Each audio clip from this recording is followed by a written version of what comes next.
Olá, tudo bem? Eu sou o Álvaro de Vardim e esse é o canal Vamos Buscar Juntos. E hoje continuando essa nossa sequência de entrevistas, essa sequência de bate-papos, de conversas, para aprender um pouco mais sobre todos os tipos de assunto. Hoje eu estou recebendo aqui o meu amigo Thiago Fantinatti, ele que é, como profissional, da área de tecnologia da informação. Mas hoje nós não vamos falar com o Thiago sobre tecnologia da informação. Nós vamos falar hoje com o Thiago sobre bicicleta, sobre ciclismo, sobre cicloturismo e também sobre literatura. Tudo bom, Thiago? Seja bem-vindo ao nosso canal Vamos Buscar Juntos. Enfim, estamos aqui para conversar. Tanto tempo que a gente está querendo fazer esse bate-papo. Ainda bem que conseguimos conciliar a agenda aqui do Thiago, a tão concorrida agenda. Obrigado pela tua presença. Obrigado você pelo convite. Opa, eu que agradeço. E o Thiago, ele foi em 2012 que você fez? 2009. 2009. Em 2009, o Thiago ele realizou um sonho da vida dele, que era viajar de bicicleta. Ele saiu da cidade dele, do interior de Ourinhos, foi até a Terra do Fogo e depois subiu até Machu Picchu. Thiago, me diga uma coisa, por que fazer isso? Não era melhor ir de carro? Por que ir de bicicleta? Tá fazendo, na verdade fez o ano passado 10 anos dessa história, né? E realmente mudou a minha vida. E como é que começou isso aqui? Em 2004 eu estava no trabalho e aí os meus companheiros de trabalho começaram a falar de um rapaz de uma cidade próxima lá de Ourinhos, em São Paulo, chamado Antônio Olinto. E eles estavam falando que ele estava doente na época. Se eu não me engano, o tema da conversa era esse. E eu falei, quem é Antônio Olinto? Eles falaram, não, é um brasileiro que deu a volta no mundo de bicicleta nos anos 90. E eu comecei a pesquisar sobre esse rapaz. E fiquei vidrado e interessadíssimo nas imagens que eu encontrava na web na época, isso ainda em 2004. A web ainda estava mais ou menos, não vamos dizer, não era... Não tinha não YouTube, era, umas coisas que a gente está acostumado hoje em dia. E, enfim, isso foi ficando na minha cabeça durante anos. Em 2007 eu tive que aceitar o fato que eu estava querendo realmente fazer algo parecido. Aceitar o fato? Porque isso implicava em sair da minha rotina, deixar o meu trabalho. Eu queria uma viagem longa. Eu planejei para pelo menos 8 meses de viagem e acabou durando um ano. E pude conhecer o Antônio Olinto pessoalmente em 2008. Bacana. Fiz uma viagem de teste no carnaval daquele ano. Foi para onde? A gente fez de Curitiba até Florianópolis pelas praias. Certo. Você com o Antônio Olinto? Não, eu e um amigo chamado certo. Martinho. Eu queria testar realmente, porque assim, uma coisa é você ser ciclista de passeio de final de semana, aquele cara que vai, se suja e vai para trilhas, fica cansado, ótimo, faz um bom pedal, só que o cara volta para casa e dorme na cama dele. Né? Já o cicloturista não, né? O cicloturista, ele termina o dia muitas vezes sem saber aonde ele vai terminar, com quem ele vai estar, aonde ele vai estar. Você tem uma meta, assim, um desenho, um rabisco no mapa, mas o dia a dia na estrada é muito imprevisível.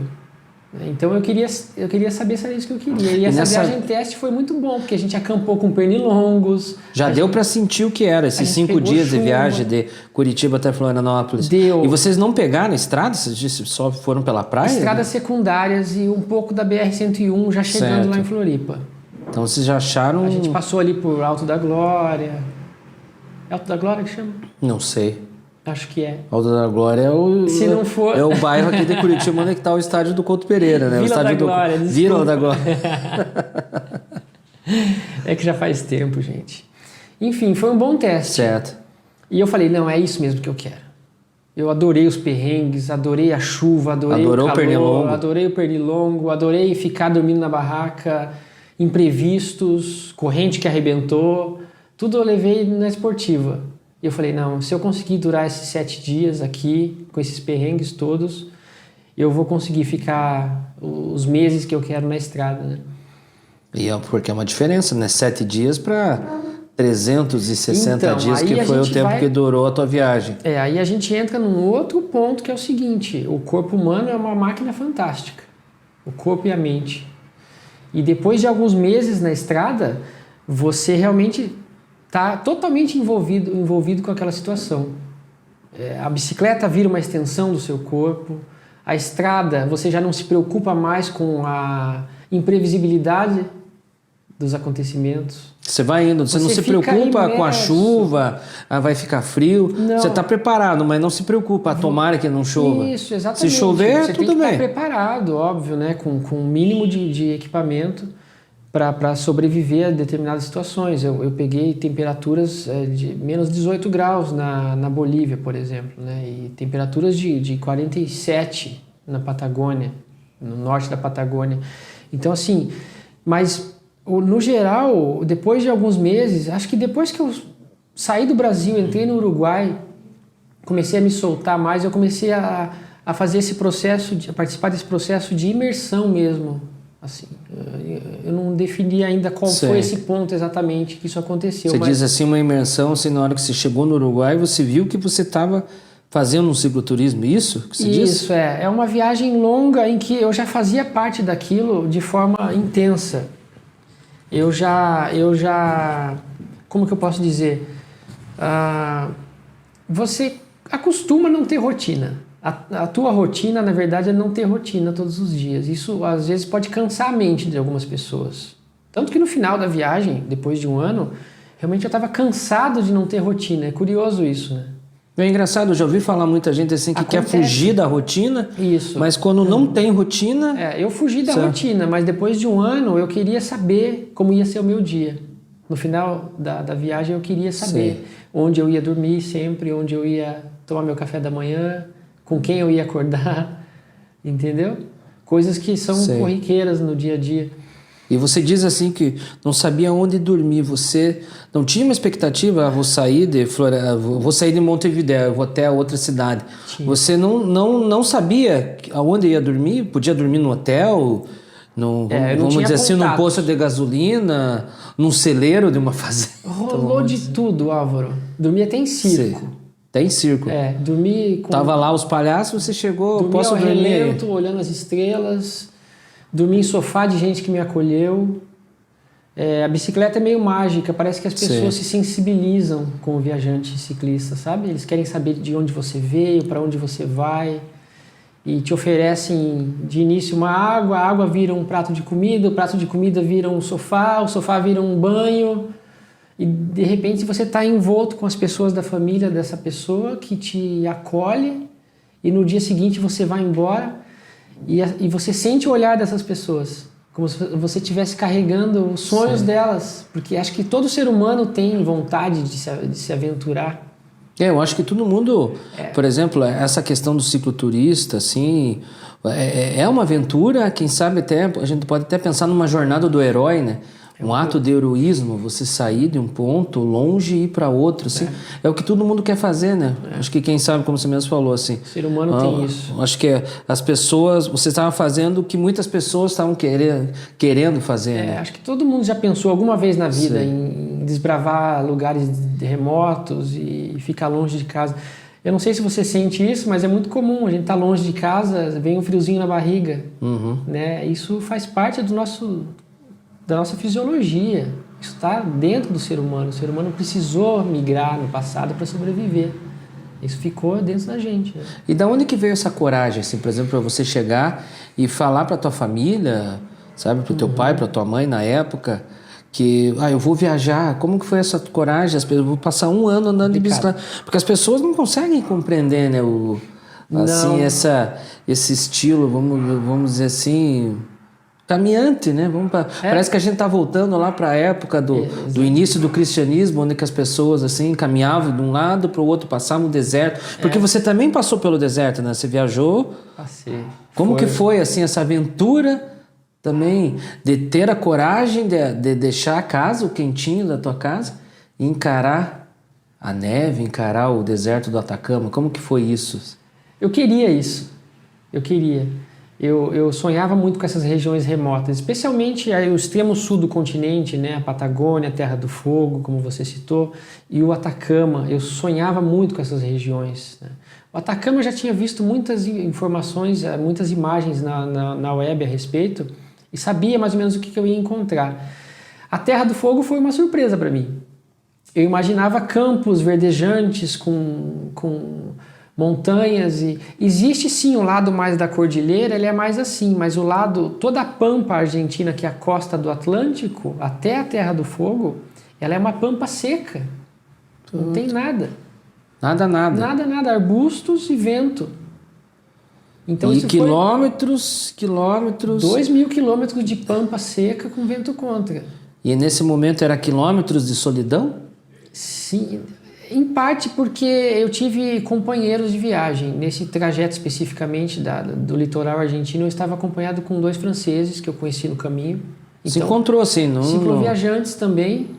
E por na época não tinha WhatsApp, mas você não trocou um WhatsApp com eles. Foi por acaso que vocês se encontraram em algum lugar na estrada. Eu tive 11 companheiros de viagem. Um alemão que ficou 54 dias na estrada comigo, o francês Vincent, 45, o outro francês Olivier, mais 15 dias aproximadamente, uma dupla americana, um argentino, um outro argentino. Tive vários companheiros de viagem, cada um contribuiu com alguma coisa, né, na viagem.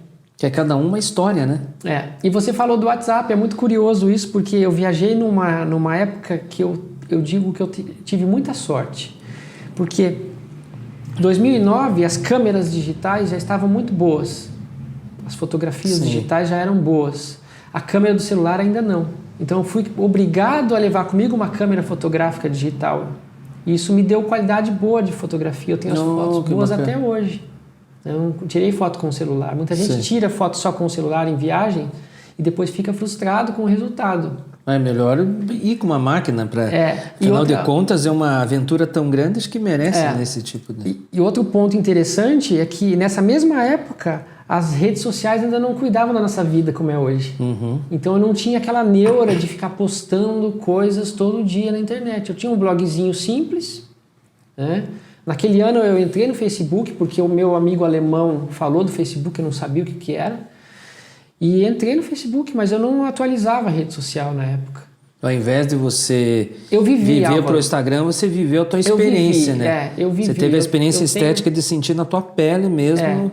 Eu tenho orgulho de dizer que eu vivi mesmo a minha viagem e eu não fiquei com neura nenhuma de atualizar a rede social. Então foi um momento na história da tecnologia que eu tive sorte de cair bem ali naquele ponto.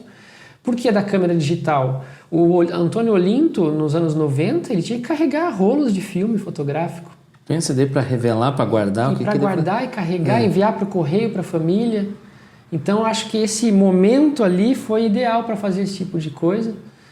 Hoje a gente está mais conectado, você vê as pessoas viajando e é interessante inclusive que a rede social causa um sentimento de instantaneidade na vida das pessoas. As pessoas querem provar rapidamente as coisas, né? É uma necessidade de querer mostrar, olha, eu estou aqui. Eu estou vivendo um momento legal, né? E a viagem não é só um momento legal. Vejam como eu estou feliz, né? Tem os dias ruins.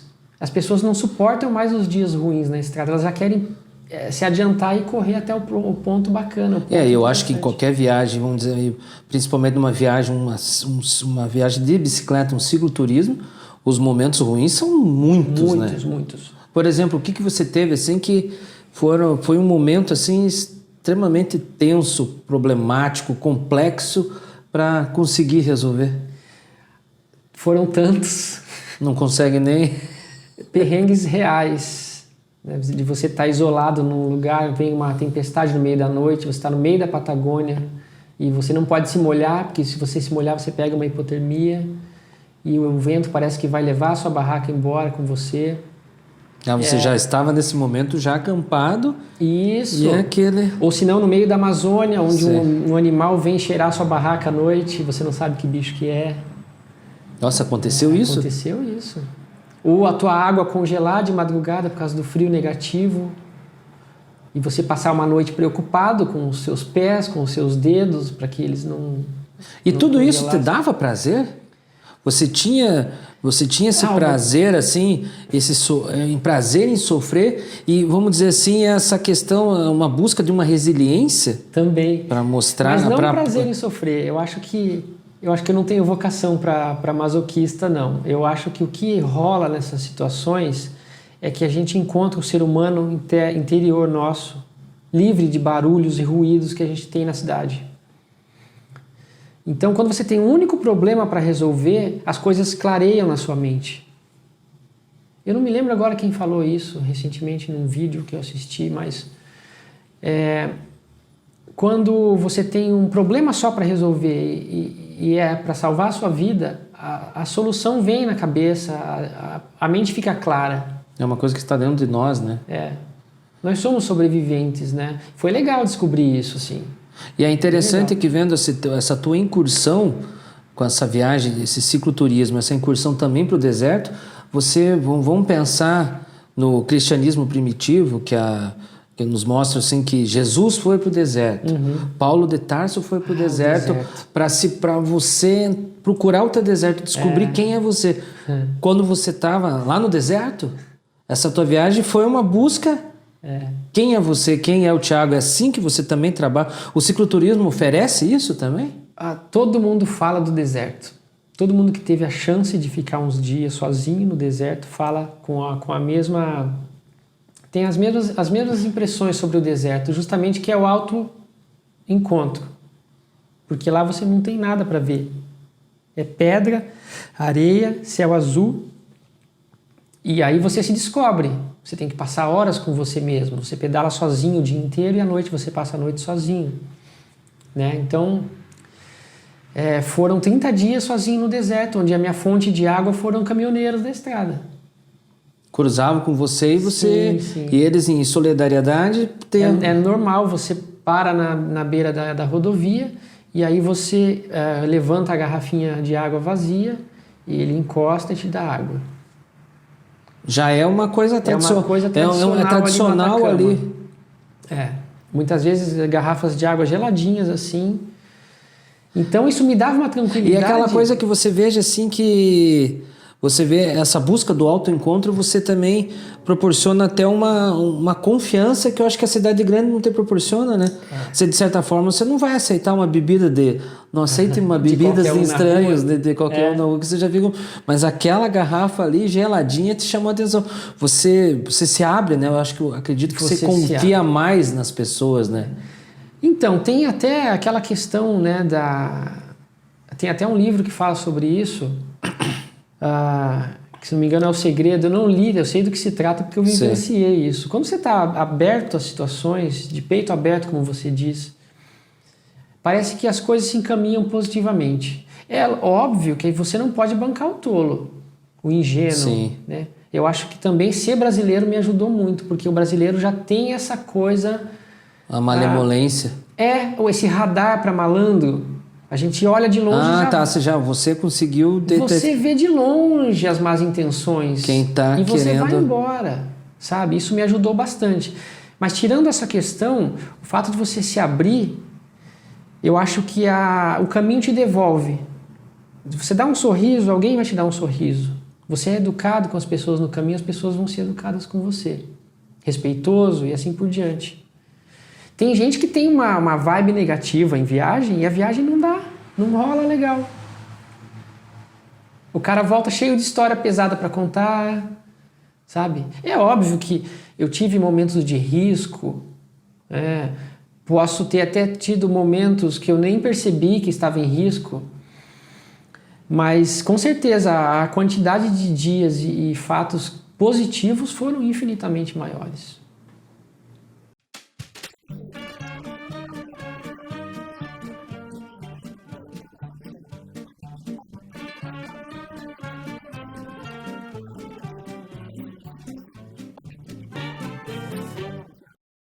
Thiago, com uma aventura tão grande assim, tantas são as histórias para contar. E foi natural, com toda essa história, com toda a experiência que era que você adquiriu nessa viagem, só podia ter um resultado, né? A construção e a produção de um livro. Conta pra gente assim, como que é esse livro assim? Trilhando Sonhos, né? Como é o livro que você trouxe aqui para nós aqui, né? Trilhando Sonhos, 365 dias de bicicleta para a América do Sul. Então, o teu sonho era pedalar, ir para o deserto, fazer esse autoencontro e também escrever um livro. O filho você já teve, agora só falta escrever a árvore. Escrever a árvore. Plantar a árvore. Olha, eu tinha essa pretensão, sim, de escrever alguma coisa. Porque eu já sabia das histórias de outros viajantes que também tinham livros muito bons, inclusive o livro do próprio Antônio Olinto, que eu citei, que foi o principal fator de inspiração para mim. Mas entre você querer escrever um livro e realmente colocar em prática, é um abismo, né? Eu não sabia, eu nunca tinha escrito um livro, eu nunca tinha escrito um texto maior do que uma redação. Não fazia... Então foi um exercício grande fazer isso daqui. Sim. Mais de 300 páginas, escrever. Sim. Você falou, não tinha esse costume de escrever. Você foi escrevendo durante a viagem, fazendo um diário de bordo ou depois que voltou assim? Eu tinha no meu blog um diário modesto, né, com texto com uma linguagem bem coloquial mesmo, assim, para as pessoas que... Meus amigos... E como você atualizava isso? Atualizava quando tinha lan house, tinha acesso à internet. Né? Você não levou um notebook também, não? Só quando você chegava... Eu tinha um Palm. Lembra do Palm? Lembro do Palm. Era um smartphone da época que tinha um tecladinho dobrável que eu podia digitar com conforto. E tinha um plano lá de uma operadora com plano que funcionava nesses outros países, mas era meio carinho. Bom, mas o meu processo com o livro foi assim.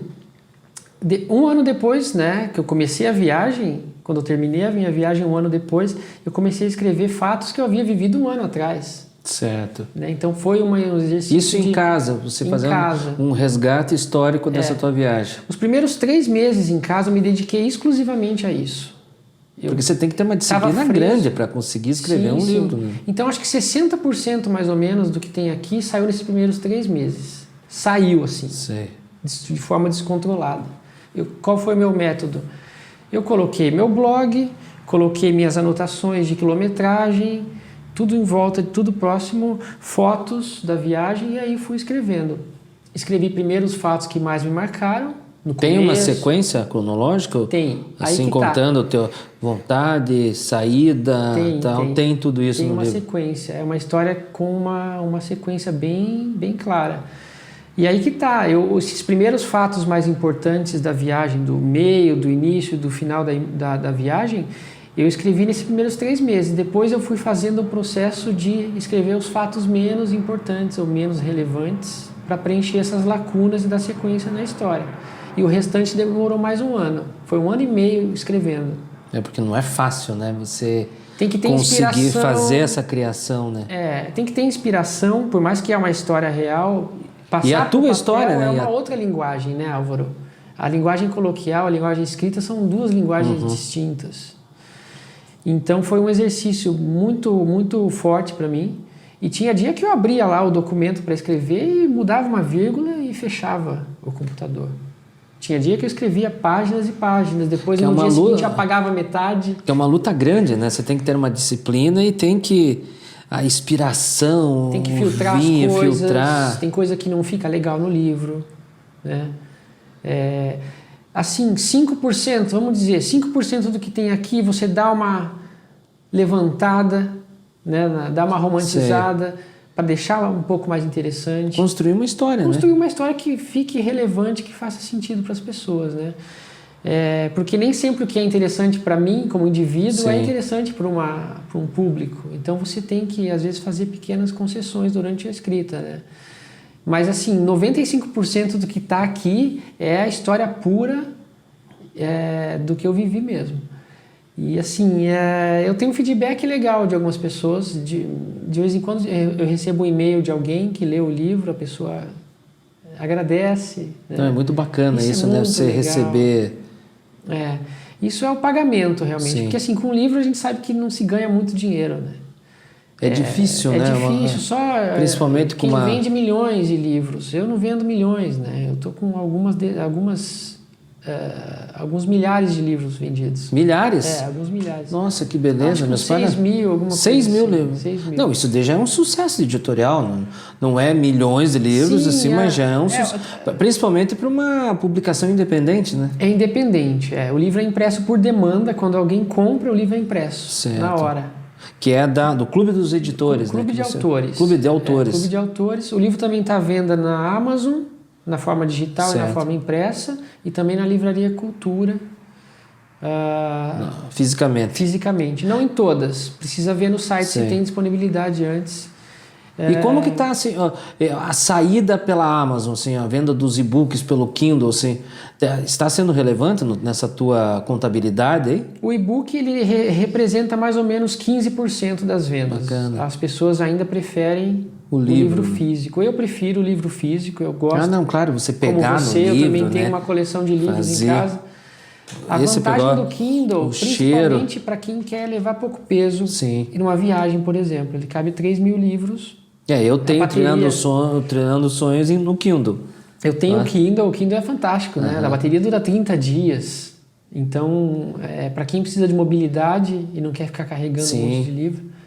E tem umas vantagens também, né? Você pode colocar links no texto, tem o dicionário já embutido no aparelho que você pode traduzir coisas, se for um livro em inglês, por exemplo. Mas o livro de papel é não, é o romantismo, né? A vontade, esse ato aqui de você pegar essa experiência de sentir o livro que é maravilhosa. Até fiz uma brincadeira aqui, no final dos capítulos eu coloquei um QR Code. Bacana. Então a pessoa com o celular pode, depois que lê o capítulo, ela põe o celular aqui e vê as fotos desse trecho no celular. E essas fotos estão no site? Estão no meu site. O site está desatualizado, assim, esteticamente, é um site antigo, mas o conteúdo está todo lá. Mas que bacana, você fazendo então uma convergência de mídias, então. Porque eu sou da área. O ambiente offline com o ambiente online. Então você fez isso. Dá para ver as fotos coloridas e tudo pelo celular. Pô, que bacana. Parabéns isso aí enriquece a experiência, né? Eu acho. Não, claro que enriquece. E nessa questão de enriquecimento de experiências, a tua viagem, combinando com esse lançamento do livro, esse livro e você já fez inúmeras palestras em vários locais do país falando sobre o cicloturismo, falando sobre o livro Trilhando Sonhos. Isso daí, a realização desses 2 grandes projetos da tua vida, assim, é a realização dos teus sonhos e também é uma possibilidade de mostrar que nós somos capazes de fazer quando a gente realmente se coloca e se propõe a superar os nossos desafios, até mesmo esses desafios, como você mesmo colocou, você colocou os desafios para superar e você foi lá e superou. É um grande aprendizado tudo isso, né? É um grande aprendizado. Realmente nós somos capazes de coisas muito, muito importantes e relevantes. Não que a minha viagem seja relevante, é relevante para mim pessoalmente, é claro. Mas serve de exemplo para como a gente olha histórias de aventureiros ou cientistas ou grandes escritores da antiguidade, né? E você vê as grandes realizações dessas pessoas, é porque elas se doaram realmente. Elas acreditaram naquilo e fizeram coisas grandes, né? Não que a viagem seja grande, é uma viagem de entretenimento e diversão, com perrengues e coisas do gênero. Mas o seu relato já proporcionou um produto cultural, um produto cultural que está aí para apresentar para as pessoas, servir de exemplo, né? Não dá mais para despublicar, né? Sim. E depois que você publica, não tem como tirar mais da internet enfim, tá aí para sempre. É um legado, assim, pequeno, mas eu acho que me realiza, sim. Só que aí vem um segundo ponto, né? A realização é momentânea, né? A felicidade é temporária. A vida da gente, a busca nunca termina. Então, somos inconstantes, insatisfeitos, né? Inquietos. Mas isso daí, claro, nós temos que vamos dizer assim, claro, se contentar com aquilo que temos, senão se tornamos frustrados, mas os objetivos são importantes para nós, né? A gente Você realizou esse objetivo, mas colocar um outro objetivo para a vida continuar girando, né? A bicicleta. Eu sou inquieto. Porque aquela coisa, se você parar de pedalar, a bicicleta cai, né? Então a nossa vida é do mesmo jeito. Então eu acredito que você coloca esse tipo de pensamento, né? Vamos continuar pedalando para se manter em equilíbrio, né? Eu sou inquieto, a minha mente é muito ativa, né? Eu tô com 40 anos agora e continuo com a mente inquieta, assim. A cabeça não para. Eu sou um inconformado, assim, constante com tudo, querendo que as coisas mudem, querendo que a gente melhore como sociedade, enfim. E é isso, o aprendizado nunca termina. Sim. E como o aprendizado nunca termina, algum projeto novo, alguma pedalada nova aí para o deserto do Saara, aí para outro país, alguma coisa nova assim, já pensando numa outra aventura? Sabe o que eu descobri aqui no quintal da nossa casa, no quintal aqui de Curitiba, Grandes Aventuras? Sim. Em 2013 eu fui daqui de Curitiba até o Rio de Janeiro de bicicleta e passei por uma trilha aqui na Serra do Mar, que liga São Paulo ao Paraná, uma trilha chamada Trilha do Telégrafo. E foi o maior perrengue da minha vida. Que bacana, aqui, hein? A 150 quilômetros de casa. Tem muita coisa boa aqui em volta, né? E geralmente é isso, né? A gente tem muita coisa na nossa aldeia, né? Eu desço a Graciosa sempre, já desci acho que mais de 20 vezes de bicicleta. E é muito bom, né? Nunca subi, tá aí, vou subir a Graciosa. Suba. De bike. Ó, eu já subi a Graciosa. Faço o desafio para você, então vamos subir junto, mas dessa vez vai ser meio difícil para mim aqui. Mas vamos fazer esse desafio junto, então. Vamos sim. Pô, mas bacana, Thiago. Obrigado pela tua presença.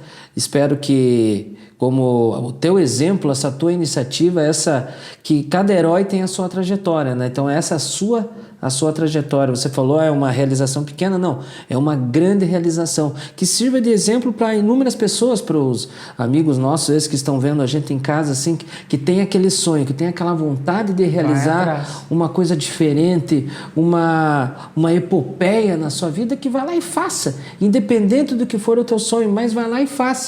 Se planeje, se aventure, não seja insano, mas vá lá e faça. É isso que o teu exemplo nos traz, que é possível fazer. Você fez uma viagem, se publicou um livro, né? Então, é esse exemplo. Então, eu dou os parabéns a você de ter servido de exemplo e a gente agradece a tua presença aqui no canal, porque afinal de contas a gente foi buscar junto. Vamos buscar juntos essas experiências, que é o propósito desse debate, dessa conversa que nós estamos tendo aqui. Obrigado, Álvaro. Obrigado pela tua presença, vamos conversar mais vezes. E você que está aí em casa, no seu desktop, no seu mobile, no tablet ou no teu smartphone, muito obrigado aí pela presença de vocês, pela audiência de vocês. Então dá um curtir nesse vídeo, compartilha esse vídeo com teus amigos, se inscreva no canal, aperta o sininho lá para mostrar, fazer as notificações. E no próximo vídeo conto com vocês aqui para a gente conversar, para a gente debater, para a gente dialogar um outro assunto, porque aqui a gente não está focado apenas em uma área do conhecimento, mas nós queremos buscar juntos várias áreas do conhecimento. Então, muito obrigado pela audiência de vocês, mais uma vez, obrigado, Thiago, pela tua presença, e vamos buscar juntos sempre. Um abraço a todos vocês.